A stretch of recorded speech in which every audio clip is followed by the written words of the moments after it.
Lightning and electromagnetic interference, module 6.3. So, in this module we will see lightning protection principles applicable to buildings. So, why do we need a lightning protection system for structures?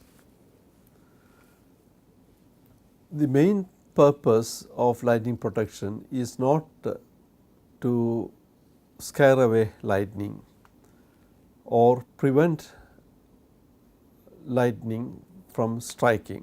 Lightning will strike whatever it may be. If there are thunder clouds above and if all the conditions are appropriate. So, there are no technology for preventing lightning strike. So, what we can do is that when lightning is striking, you would like it to strike at a point where you would like it to strike, a preferred point. So, you provide a preferred point of strike to the lightning, then from there you take the lightning currents along a preferred path down to the earth and you dissipate those lightning current along a preferred conductor system buried in the ground. So, this is what one is trying to achieve with lightning protection. So, the need for lightning protection system for structures is to intercept lightning current and divert it safely to earth without causing any damage to the protected system or personal injury. And this is what is called external lightning protection system. So, the protection system is external to the building, but that is not enough. You also need to prevent dangerous spark overs within a building due to the lightning strike external to the structure, and to reduce risk of injury to people and prevent damage to equipment. So, this is the reason for the internal lightning protection. So, as part of lightning protection, you will have something external to the building and some measures internal to the building. So, we will quickly go through that, but more concentration will be given in internal lightning protection.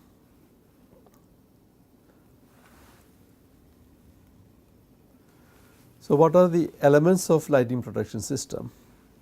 So, you have air termination system. So, this blue writing is part of external lightning protection system and this red internal lightning protection system. So, within external lightning protection system, you have air termination system, down conductor system and grounding system. So, air termination system provides a preferred attachment point for lightning, so that lightning is not attaching to other parts of the structure. Then in the down conductor system, you provide a safe transfer of lightning currents to the ground.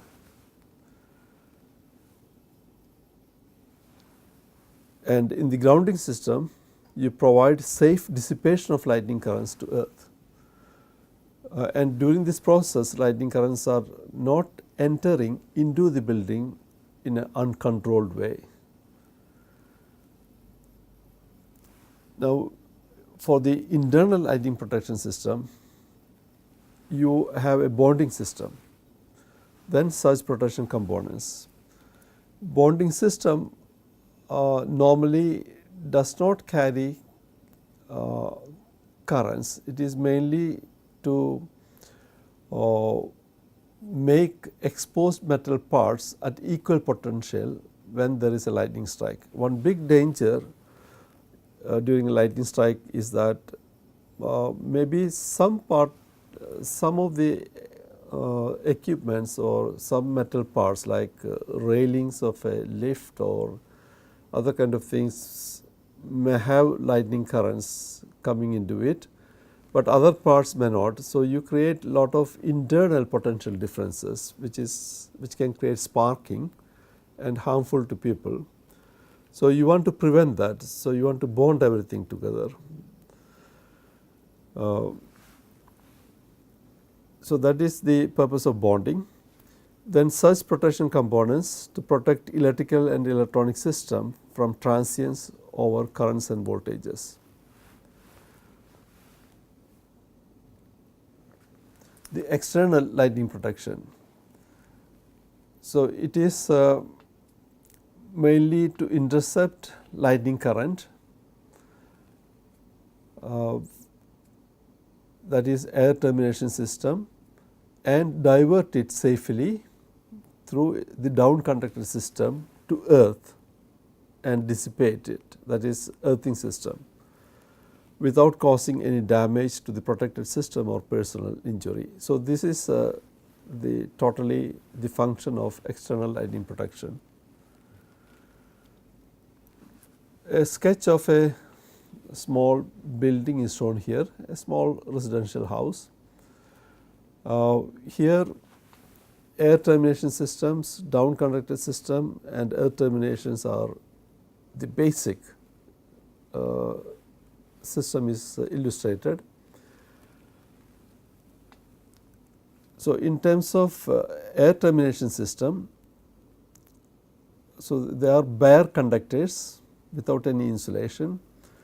So, first of all you can see that at the edges of the roof you have a horizontal conductor mounted, and this is mounted here. All these are conductors.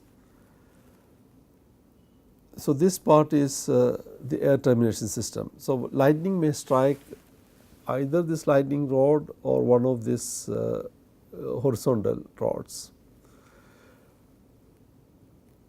So, these are the conductors, and the roof is generally non-metallic and not conducting.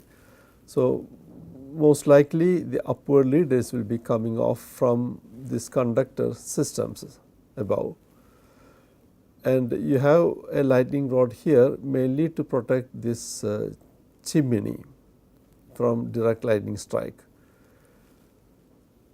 Say for example, this provides some sort of an angle of protection to this chimney.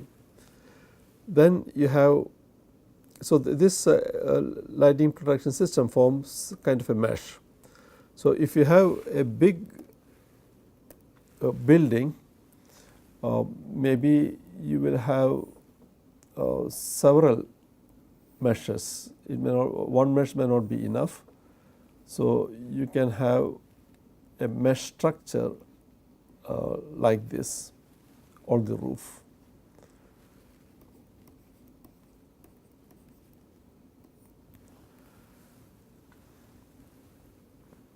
Then you have down conductor system. Here two down conductor systems are shown, and there can be on the other side also, and this safely carries the lightning currents down. Then it is connected to a earth termination system. So, here you can use both vertical earthing rod and buried ring conductors around the building. So, ring conductors are often used to reduce the step potential. When some people are entering the building and when there is a lightning strike, you do not want huge potential differences between the legs. So, to control that you have these ring conductors. Not only that, if lightning strikes a tree over here, say for example, if lightning is striking a tree,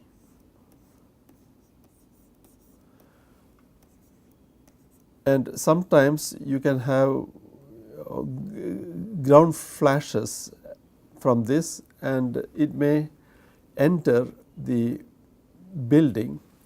So, this ring conductor will also protect against surface arcing along the ground from a tree and coming into the building. So, that also it will prevent.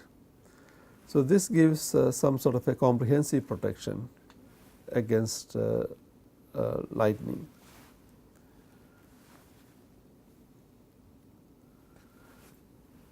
Now, often one may ask why in lightning protection one need to connect to the physical earth, because in EMC we talk of grounding, but we are not really talking of real mother earth for connecting the equipments or systems. So, why in lightning protection we always talk of the physical earth. So, for example, we know that lightning is striking an aircraft. So, aircraft is not grounded to earth, but still people are safe inside, equipments are safe inside when we design it according to the principles of EMC. So, why earth? The reason is this: if it is a totally isolated system like aircraft, for example,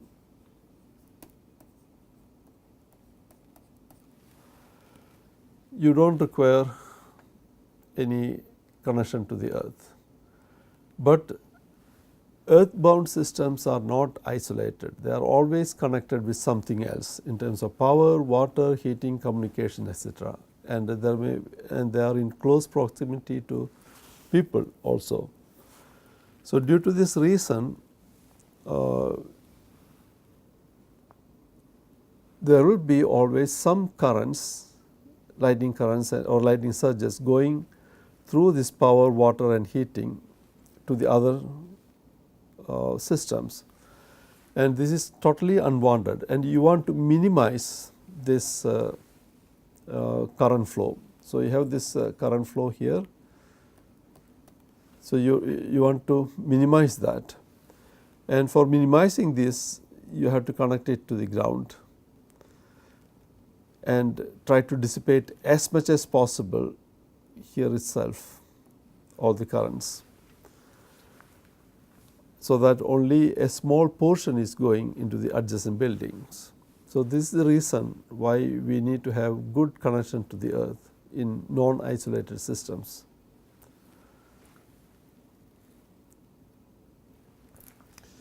Now, there are several possible methods for designing air terminations. This is a vast subject, and it is beyond the scope of this course to go into the details. So, instead I will give a reference to you. If you refer to the International Electrotechnical Commission Standard 62305, Protection Against Lightning, Part 3, Physical Damage to Structures and Life Hazard, you can find all these methods described very well there with illustrations. Researchers often used advanced leader progression models for designing air terminations. These are quite accurate, but computationally very intensive. So, they are not normally used by engineers.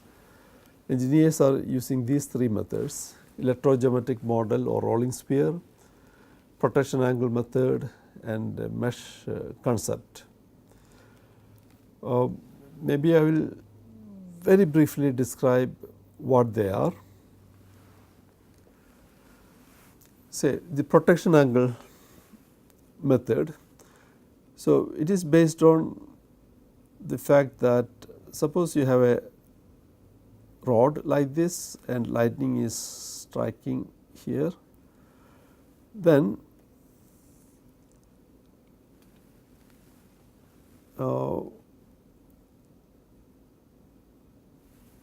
most likely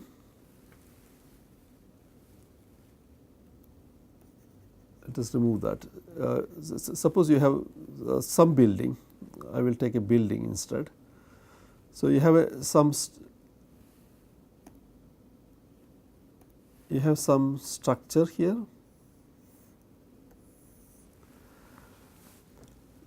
Now, lightning is coming down and you do not know where it is going to strike, but if you are providing a lightning rod here at the top, most likely it will be striking this top of the building, and what protection angle method state is that it gives certain angle of protection. So, this angle alpha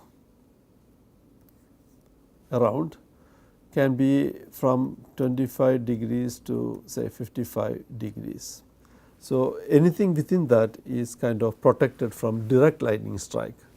Say for example, lightning is unlikely to strike this building over here, it is most likely to strike over here.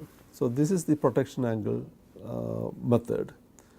So, if you have structures, you can try to determine how big lightning rods you have to erect, and how, if it is a big structure like this, you may want to erect say maybe 2 lightning rods like this, so that the protection angles are overlapping with each other. So, this is the protection angle method. Now, if you take the roof of the building, then this is the roof of some building, then lighting is coming down, then the whole roof you can divide into several meshes. So, the distance from between these meshes may be of 5 meter or something like that, depending upon the protection class. And this most likely lighting will be striking the upward leaders coming from these conducting meshes, and the building below is protected. So, this is the mesh method. So, this is the protection angle.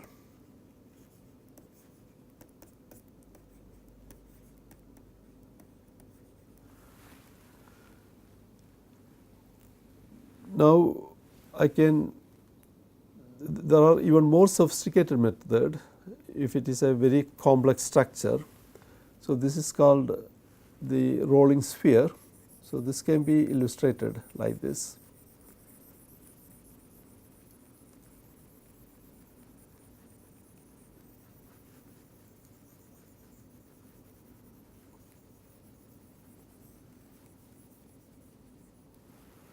So, for example, suppose you have a structure like this, then below that you have a small roof and another structure like that, some form of structures like this, let us say. Then what the rolling sphere says is that depending upon the peak current, so peak current and charge has got some proportionality. It is not linear, but using some exponential relationship. Then due to that, you know that if lightning has reached at certain distance, most likely, so if lightning has reached here, most likely it will strike a point at certain distance, and you can form some sort of a sphere of radius r. Now, this lightning can come anywhere along this in space. So, if you roll the sphere along this structure in all directions, and if you look at where all this structure will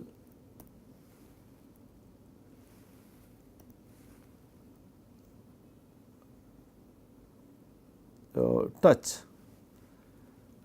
it is too thick line, then well here it will not be. So, let me redraw that. So, that part you need to protect lightning protection. Say if it is over here, most likely you do not require anywhere over here, but here you may need, here you may need, this part you may need. So, likewise wherever the sphere is touching, you need to provide air termination. So, that is the rolling sphere method. All the radius of the rolling sphere, the dimensions between the meshes, the angles to be used, all these things are given in the lightning protection standards. Now, coming back to this, these are the basic standards available, one of the most reliable information regarding lightning protection. Part 1 gives general principles.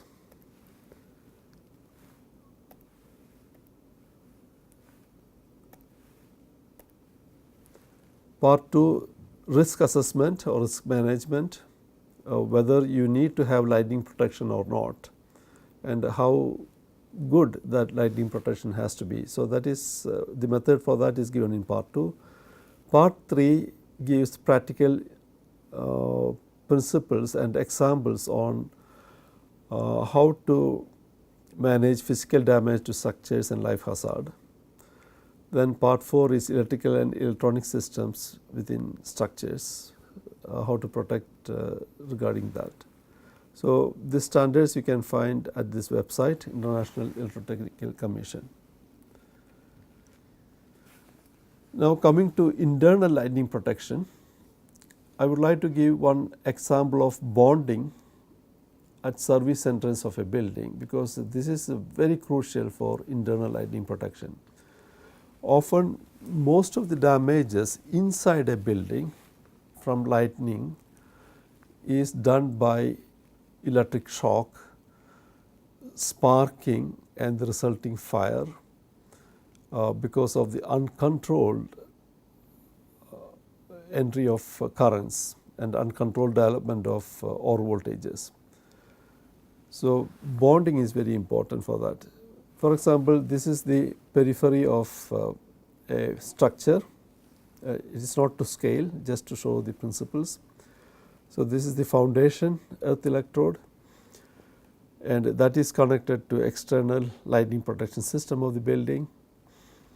Then you have several services coming into the building. So, this can be water coming into the building, IT system and computer, power distribution system coming into the building, heating if it is cold place, wastewater piping from toilets, kitchen, etc.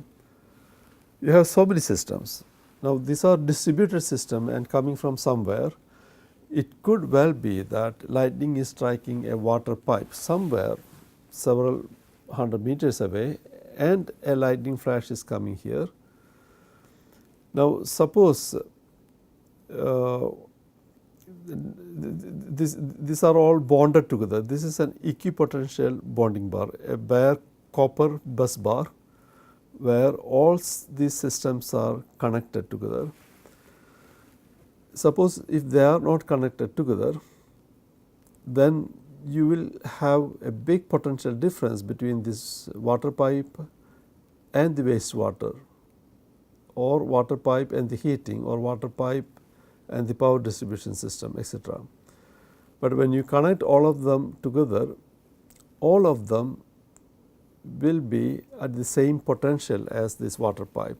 Even though water pipe is now at a higher potential, all of them will be there, and this is safer than isolating them.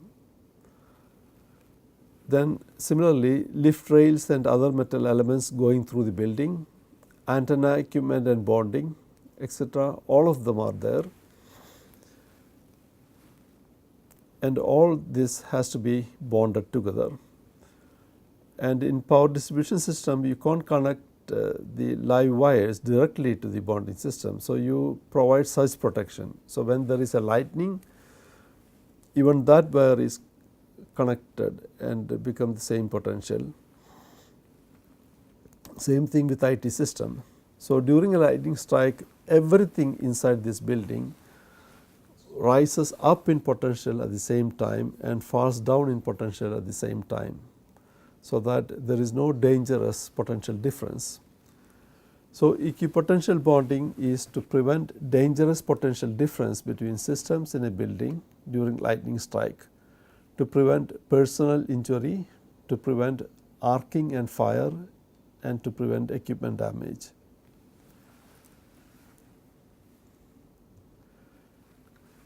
Now, protection at service entrance of buildings. So, there you have, say in this particular case, only two services are shown, the power and data cables or IT, and often they are coming close together in an equipment or even in an outlet, they are close together. So, definitely you need to have some sort of bonding between your power system and data cable and IT system and communication system. Without that, there can be dangerous over voltages appearing across that during a lightning strike.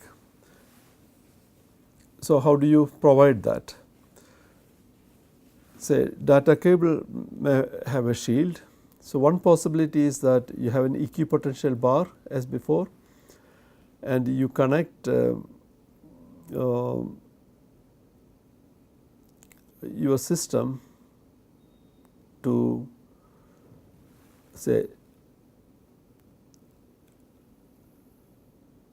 this neutral and PE are connected together at the service entrance, and you have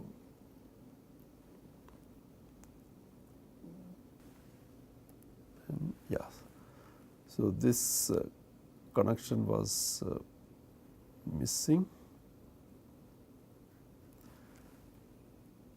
So, earth is P is connected to equipotential bonding bar. Then you have a surge arrestor between the line.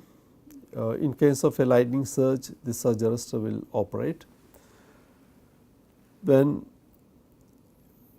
in some cases you can connect the shield of the data cable directly to the equipotential bar, but often it is not done because you can have large stray currents along the earthing system, and this stray currents can get into the cable shield, and through transfer impedance of the cable shield you can have disturbances in the lines, communication lines. So, often direct connection is not often preferred.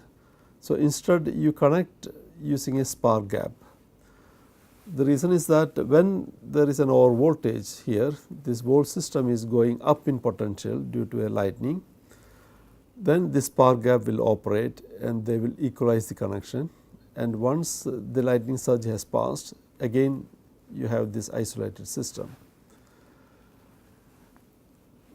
Then these spark gaps produce give protections against differential mode of